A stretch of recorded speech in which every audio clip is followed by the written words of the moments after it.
Los Angeles didn't fall in a single day. It bled out slowly, street by street, block by block. I used to run with the Bloods. Now I'm just running to survive. Name's Rich, South Central born and raised. Only fam I got left is my pit bull, Ghost. And out here, he's the only one I trust to have my back. The city's a graveyard now. Palm trees casting shadows over bodies that don't stay dead. Every gunshot echoes like a warning, but we keep moving, cause slow feet get eaten. You want the truth about what happened in LA? Hey, keep up and don't fall behind. After one blood in the cracks, I knew shit was off the second I stepped outside on 92nd and Central. The block was too quiet. No kids playing, no sirens, no old heads arguing over dice or dominoes on the porch. Just the sound of King's paws hitting the pavement and the wind rustling through a busted BASKETBALL net hanging from a leaning street pole. King stayed close, low to the ground, ears perked. That dog smarter than half the people I grew up with, loyal to. When the world started falling apart, he didn't run. He stayed at my side like he knew I'd need him more than ever. I used to run these streets with a set, back when red meant something. I buried a lot of pain with every flag I tied. But now, ain't no sets no more. No corners to hold, just the dead. And those trying not to be. We turned onto Avalon Dock, burnt dash out cars, shattered glass. A metro bus still idling sideways across the intersection like somebody ghost strode it and dipped. I climbed inside, stepping over blood-soaked backpacks in a stroller with no baby. The driver was still there, head back, mouth wide, eyes missing. Oh, back at King growled low. I froze. I heard it before I saw it, that sloppy shuffle and the wheeze, like something drowning in its own breath. One of them was crawling toward us, half his body crushed under a flip vending machine. Still reaching, still hungry, I stepped off the bus and put two in its skull. Pop, pop, can't waste ammo, but I ain't trying to get bit either. As we kept moving, I checked every alley, every rooftop. Ain't nothing friendly out here no more. The city I once bled for was now bleeding me dry. I needed supplies, food, water, meds if I could find any. Bearer. We dipped into the liquor store on 8th and 9th. Door half open, bell long gone, shelves emptied, glass everywhere. There's someone already looted the good stuff. But in the back, near the cooler, I found a stash. 2 water bottles, a half-squished protein bar, and an unopened pack of beef jerky. As I stuffed it in my backpack, King started barking like crazy. I turned just in time. 4 of them. They came out of nowhere, like shadows melting out in the dark. Their skin all peeled and patchy, jaws swinging like broken hinges. One wore a Lakers jersey, purple and gold, now soaked in black blood. I pulled the pistol and backed toward the front. Bam! Headshot in the second one. Lunged, but I ducked, shoved it back with my forearm, and popped it in the chest twice before finishing it with one to the face. King leapt at the third, latched onto its arm and yanked it sideways. I moved in and bashed its skull with the butt of the gun till it stopped twitching. The last one came screaming like a banshee. I grabbed a broom handle off the floor, jabbed it through its mouth, and kicked it against the cigarette rack. Oh, the whole shelf crashed down, pinning the thing. Panting, I looked at King, blood on his snout still standing. Go! We didn't stay long. I knew the noise would bring more. I grabbed a box of shells someone left behind the counter and dipped. We headed north, sticking to alleyways and tight corners. I passed murals of dead legends, Nipsey, Kobe, Packard watching me like ghosts. But by the time we hit Florence and Maine, I saw the smoke. Ooh, big plume, rising slow and thick into the orange sky. Had to be survivors or a trap. Either way I was going, we cut through a church parking lot. And that's when I saw them. A group of 5 or 6 survivors holed up behind a chain link fence wrapped in Christmas lights. One of them waved on another, pointed a rifle my way. I raised my hands, Ayo, I ain't infected. They didn't shoot, but they didn't let me in either. Said they only take people they trust. Said they ain't got room for gangbangers and dogs. I laughed. Then y'all ain't got room to survive. I turned and kept it pushing. In this new world, the only thing more dangerous than the dead is the living. Can't trust King more than any breathing soul left in this city. A concrete jungle. I spent the night in the back of an old tire shop, found a dusty mattress rolled up behind the counter and used my hoodie as a pillow. King laid across the door like a furry alarm system, ears twitching at every creak in the wind. I didn't sleep much. You don't sleep when the world sounds like it's breathing outside your door. Heavy, wet, and rotten. At dawn, I cracked the door just enough to peek out. Gray light spilled across the concrete, broken glass shimmered like frost. No movement, no moans. Stillness always meant danger. We slipped out and kept low. Streets were starting to smell like dried meat bodies. On sidewalks, bloated and blue, some of them had notes taped to their chests. Stuff like "Forgive me" or "She's an apartment wannabe." I never stopped to read more than that. Couldn't afford to. We cut through an alley near Vermont Avenue. That's when I heard the bark and knock King, but another dog high-pitched and panicked. King stiffened his up. Then I saw a little tan mutt caught between a busted dumpster and a fence, yapping her lungs out while two zombies clawed at her. I didn't think I ran in. First shot dropped the one on the left. The second one turned toward me. I rushed it, shoulder down, and tackled it into the wall, then jammed my knife through its ear. The mutt bolted and King chased after her. I thought they were about to scrap, but King just sniffed her and wagged his tail. Traitor! The mutt trotted over to me, licked my shoe, then sat down like she picked me. Great dot, another mouth to feed. We kept moving, now a trio. I named her Chula, seemed to fit. The next block was chaos. We turned onto Hoover Street and got hit with the smell first. Burned flesh, rubber, and something sweet, like melted candy. I held my shirt over my face. There was a school on fire. Looked like someone tried to torch the whole building to stop a horde inside. But it didn't work. They were spilling out. At least 20 of them. Some missing limbs, some in janitor uniforms. One still dragging a Hello Kitty backpack. They saw us move. I ran. King and Chula at my sides, claws scratching concrete. We ducked into a laundromat, kicked over a vending machine to block the door. Not enough, they started pounding on the glass. I took position near the window. Every shot counted. One in the skull, two in the temple, got another through the nose. Chula barked like a maniac, throwing them over. King stood ready, growling deep. Then the window cracked shit. I looked around, I sure as jerk, a busted change machine. Then I saw the laundry cart with metal rods. I snapped two off and passed one to King like he knew what to do. Dumb, yeah, but I needed the morale. The glass shattered zombies poured in. I swung the rod, cracking one across the face. Another grabbed my jacket. I spun and impaled it in the mouth, pushing it back until it stopped moving. King lunged at a tall one and clamped down on its leg, yanking hard enough to drop it. I smashed its head with the rod till it stopped twitching. Chula stayed behind, barking like a damn siren, but every time one turned toward her, I made sure it didn't get close. When the last one dropped, I was breathing heavy, hands shaking. Down. That's too many, I muttered.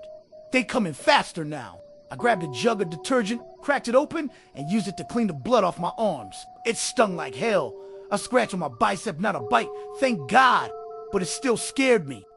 We left through the back, climbed over a chain link fence, and found a pickup truck with a key still inside. Didn't ask questions. I threw the dogs in the back, hot-wired the ignition, and peeled off down the street. L.A. ain't never looked so empty. Ain't no stars in the sky, but the moon. She was fat and orange, watching like she knew something I didn't. We rode past Crenshaw, past burned gas stations and abandoned taco stands.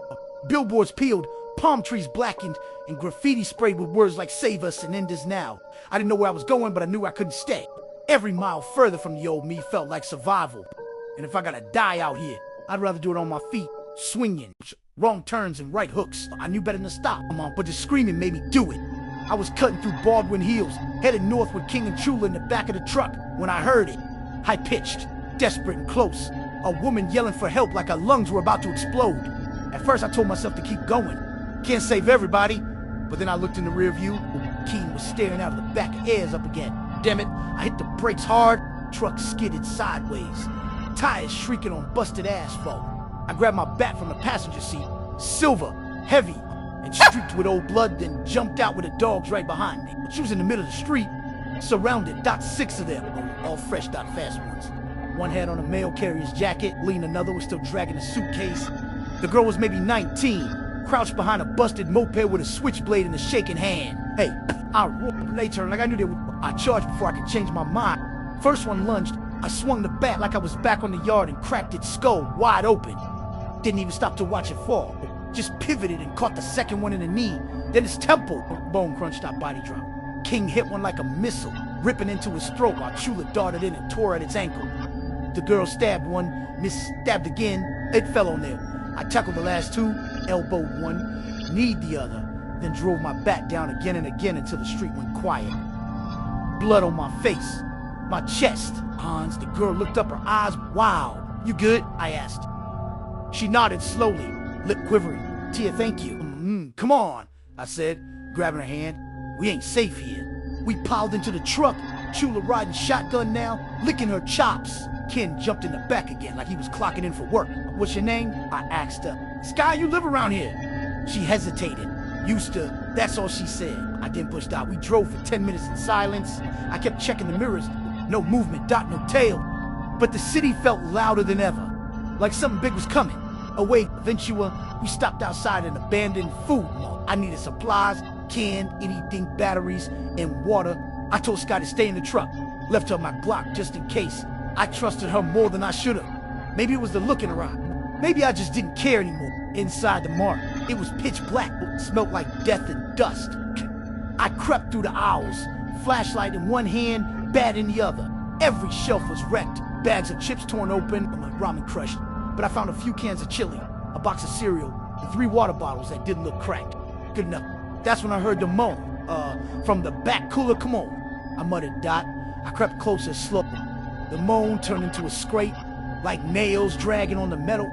I flicked the light toward the meat locker door and saw it swing open just an inch. Then it burst out a big one, over 6 feet rodent, but fast. I swung the bat, missed it, tackled me. We hit the floor hard. My flashlight flew across the aisle. It was on top of me, breath like sewage, hands clawing at my chest. I grabbed its neck, kept it back an inch from my face. Its jaw snapped open. Black sludge drooled onto my cheek.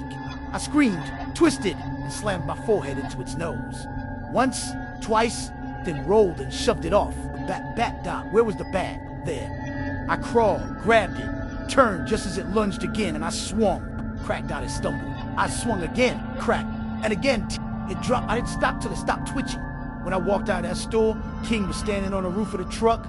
Sky was still in the passenger seat, eyes wide. Are you okay? She asked. Been better. We drove west until we hit Venice. The beach was empty, dark water, dark and endless. The Ferris wheel was still half lit from a dying generator. Everything smelled like rotten sea salt. Sky finally spoke. My family. They didn't make it. I didn't say anything, just nodded. She turned toward me. Why'd you stop? Back there. I mean, because I heard you. I said, that's it. She smiled, just barely. But it felt like the first human moment I'd had in weeks. I parked near a skate park and set up camp behind the half, not the safest place, but we were tired. The dogs circled twice and laid down. I gave King some jerky and chula, a half can of chili. As the sun dipped behind the ocean, I looked up at the stars, brighter than I'd ever seen over. Maybe there's something worth saving in all this. Or maybe we're just burning slow. Either way, I ain't done yet. Barricades and bullet shells. We woke up to the sound of gunfire.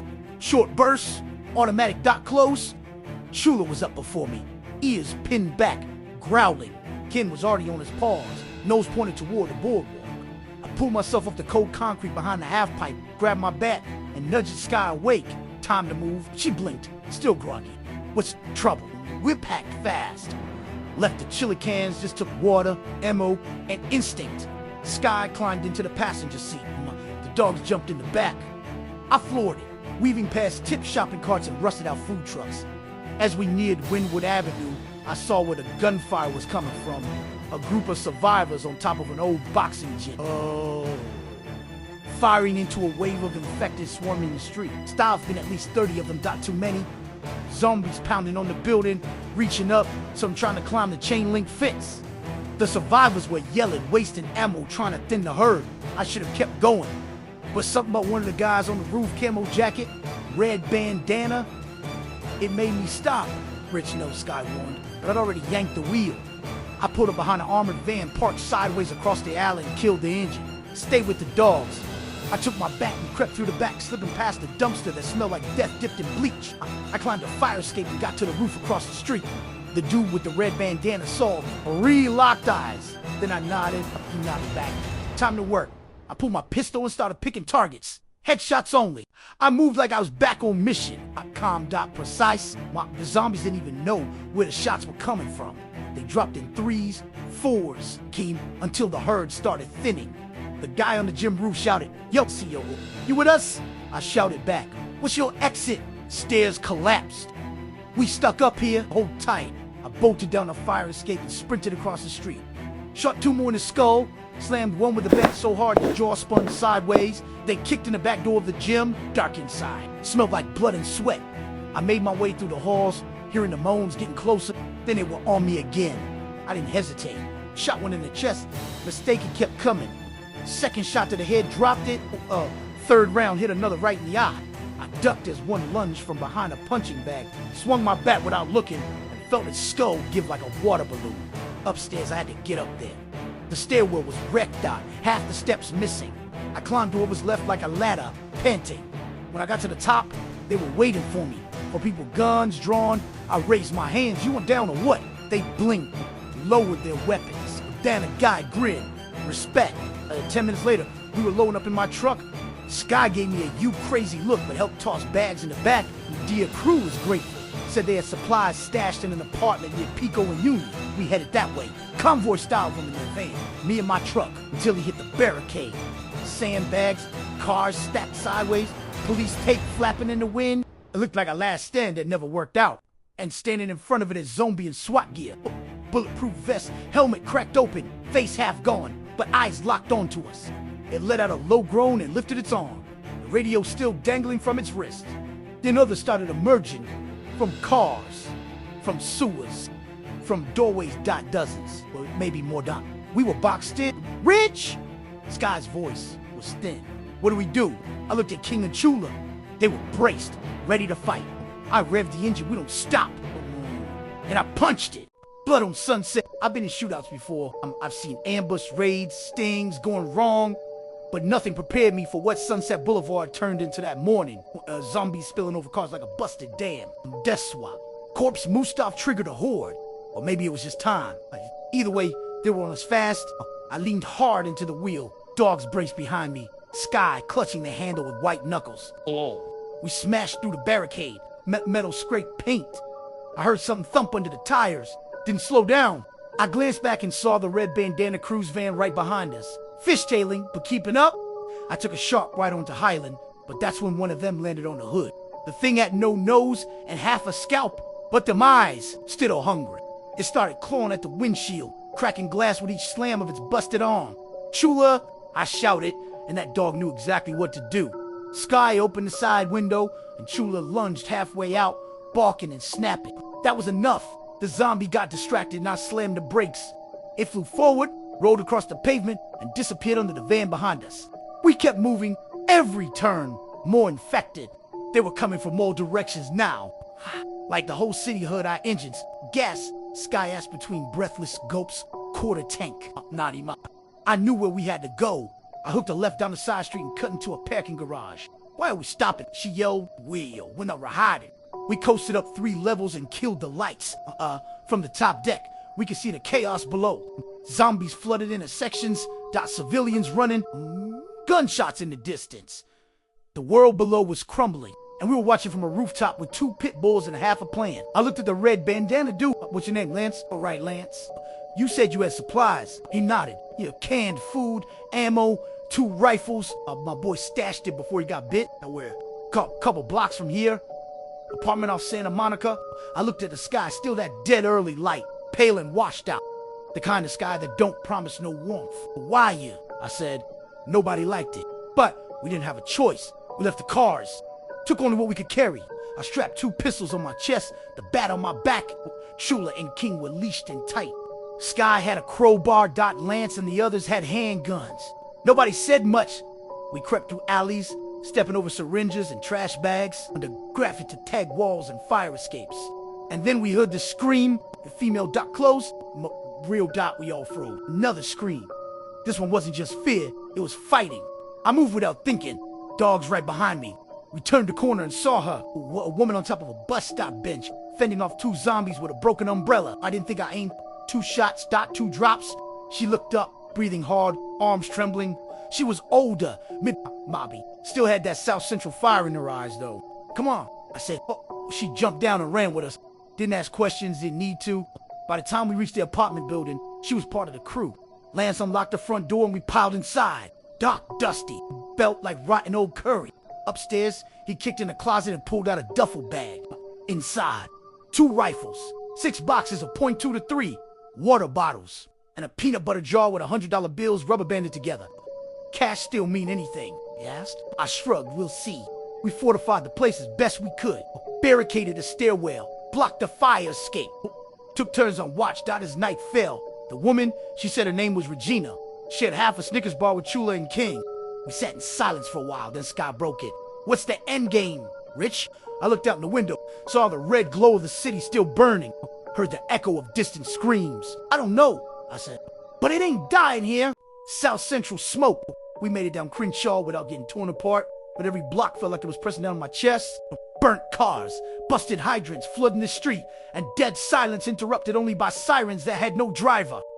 Ghost walked low alert but not panicked. That dog been through some stuff with me, from shootouts to late night raids, but even he never seen LA this dead, this wrong. I cut across 54th and ducked into a corner store I used to boost chips from as a kid. The front gate was half ripped down and the glass door shattered. The inside smelled like old beer, blood and piss, but there was a cooler in the back I figured might still be cold. Ghost started growling low and deep before I even touched the fridge handle. I turned around, hand on my piece.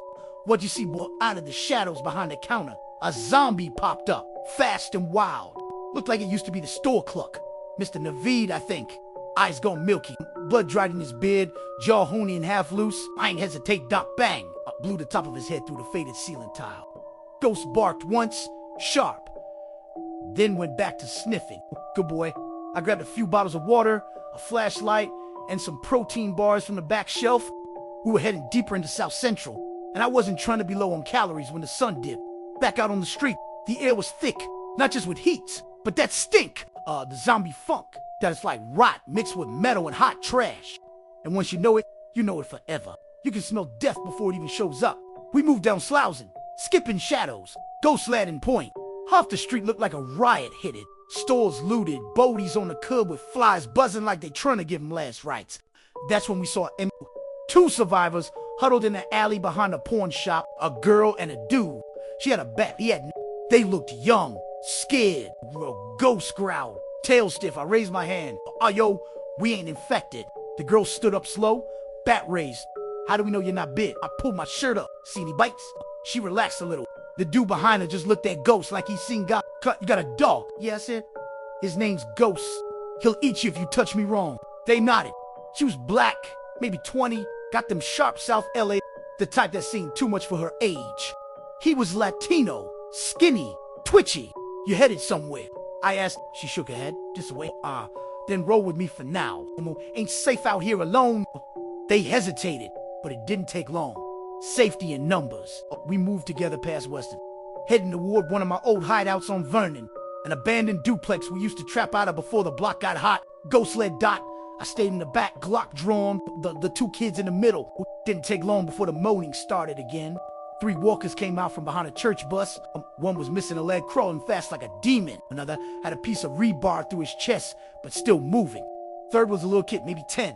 That one hit different. The girl with the bat went quiet. RD in single quotes. T-Dot pop. Pop dropped him. Ghost barked, then ran ahead, sniffing. He knew the spot was close. We got into the duplex just as the sky started to bleed orange. I kicked the door shut and blocked it with a bookcase. Inside was dusty, but familiar. My blood still stained the floor in one of the bedrooms from a bullet I caught years ago. We settled in. The girl finally spoke. On Maya Dot, this is Oscar Rich. I said, that's Ghost. She nodded. Thanks. I looked out the window, Dot, sun dropping fast. The night brings the worst ones. Runners, screamers. The big ones that hit like trucks. This was just the start. The night brings teeth. I ain't even closed my eyes. Not because I wasn't tired, I was dead tired. Legs heavy, trigger finger sore. But out here, sleep gets you killed. Especially after dark. The street outside sounded like a haunted movie on loop. Growls, howls, feet scraping concrete, metal dragging across pavement. Dead, the undead were hungry, and we were a fresh buffet tucked behind boarded windows. Ghost lay at my feet by the door, ears twitching at every sound. Maya was curled in the corner clutching that bat like it was family. Oscar snored like that boy must have been running on fumes. I checked my Glock. 1 full mag, 1 half. That's it. I moved slow to the back window, peeked through a slit in the boards. The moon was high, too damn bright.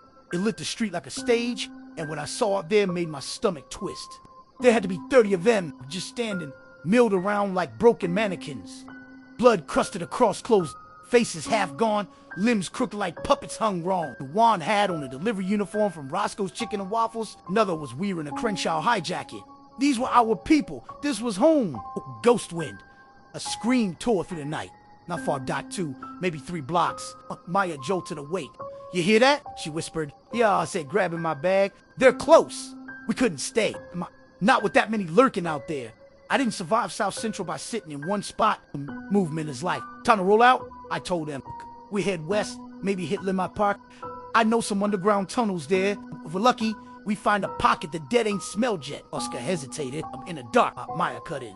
If we wait, they'll break in. I looked at Ghost. Lead the way.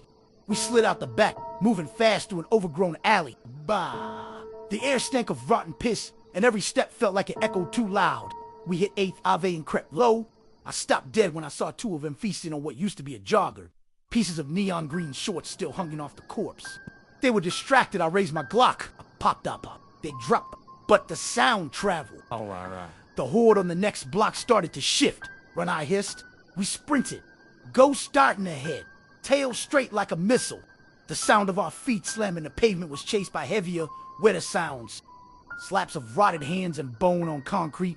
Then I heard the unholy screech. It came from the rooftops. I looked up, dot a runner. One of them fast ones, dot fresh dead. Still got muscle, still got rage. It leapt off of one story and landed 5 feet behind Oscar. He screamed, blum blum. I fired a tune to its chest. Didn't stop it, it lunged. Ghost caught it midair. All teeth and fury. They tumbled in a blur of fur and rotted flesh. I pulled my knife and stabbed the thing twice in the back of the neck while Ghost held it down. It stopped twitching, single quotes. Doc Oscar was shot. What the hell was that? Runner, I said. You get close, they get faster. You freeze, they eat. We didn't slow down again. We made it to Limert, ducked into an old jazz cafe. Windows were gone, but the back was intact. He flipped some tables, stacked them against the door. Inside was dusty dot saxophone posters still on the walls. There was a smell, but not the dead. More like mildew and spilled whiskey. I dropped my bag. We stay until dawn, I said. Then we hit the tunnels. Maya nodded. Ghost lay by the entrance, tongue out but still alert. That dog never fully relaxed. He'd saved my life twice tonight already. That's more than most humans ever did. I sat against the wall, gun in my lap, eyes on the door. Oscar finally whispered, "Why you helping us?" I thought about it. Back in the day, I'd have robbed him, maybe work. But something about the world ending made old rules feel small. Because if we don't look out for each other, I said we're already dead. They went quiet. Outside, the city moaned, but we weren't safe. Not yet, but we were alive. And that was enough for tonight. We made it to the You'd think being near flowing water would feel safe, clean, fresh. But the LA River been dry too long. Now it's just concrete veins filled with the stench of rot and echoes of the infected. Ghost patted ahead, ears twitching. His low growl told me all I needed to know. We weren't alone down here. I clutched my machete tighter. We'd lost too much ammo in the warehouse ambush back in Chapter 7. Bullets were precious. Now, every swing had to count. We crept along the edge, our boots crunching on gravel. Above us busted bridges. Graffiti peeled from the walls like dead skin. And below shadows moved that didn't belong. The moans started low, then swelled like a damn choir of the damned 4 or 5. No, at least 8 of them stumbling out of the tunnels like they smelled our fear. Fall back, Ghost, I snapped. He circled behind me, burying his teeth. I planted my feet, heart pounding. First one lunged, cracked him across the jaw. Second came a faster straight tackle. We hit the cement hall. Reed screamed, but I rolled, got on top. Drove the machete through his neck. A splash of black blood sprayed across my shirt. Get the hell off me. I roared, one came, one grabbed my arm. Another reached for my back. Before I could shake him, a ghost lunge. Took one down by the throat. Good boy! I shouted, ripped before I swung wide. Blade caught one in the face. The crack of bone felt better than it should have. Loud pop echoed down the drain. Gunfire, I turned. Saw a figure above us on a broken overpass. Silhouette, black hoodie, sniper rifle gleaming. 2 of the zombies near me dropped. Clean head. Who the hell is that? I whispered. Didn't matter. They were helping. And in this world, help was rare. Ghost barked again. The runner came sprinting full speed. No stagger, just rage. I ducked and sliced. He kept coming, swung with the bat. I picked up early splintered it on his skull. Finally, silence, just my breath, Ghost panting, and the wind humming through the canal. Figure above gave a small wave before vanishing, gone. Whoop, like a ghost. Or maybe an angel. We couldn't stick around. We moved east, past busted shopping carts. Old graffiti, that said they're still inside. Toward Boyle Heights. We needed shelter, ammo, hope. And maybe whoever saved us from above was someone we were meant to meet. I didn't believe in fate before, but now, fate was all we had. The sun's gone down again on the city of angels, and Rich is still breathing, barely. But with every alley he clears and every bullet he fires, the weight of this new world gets heavier. Ghost stays close. The silence after a fight is louder than the gunshots. If you're still out there, still listening, keep going. More blood, more choices, more truth coming. Zombie Chronicles, Los Angeles. This is Whispers Between Worlds, where survival has a sound. Subscribe. New chapters drop daily.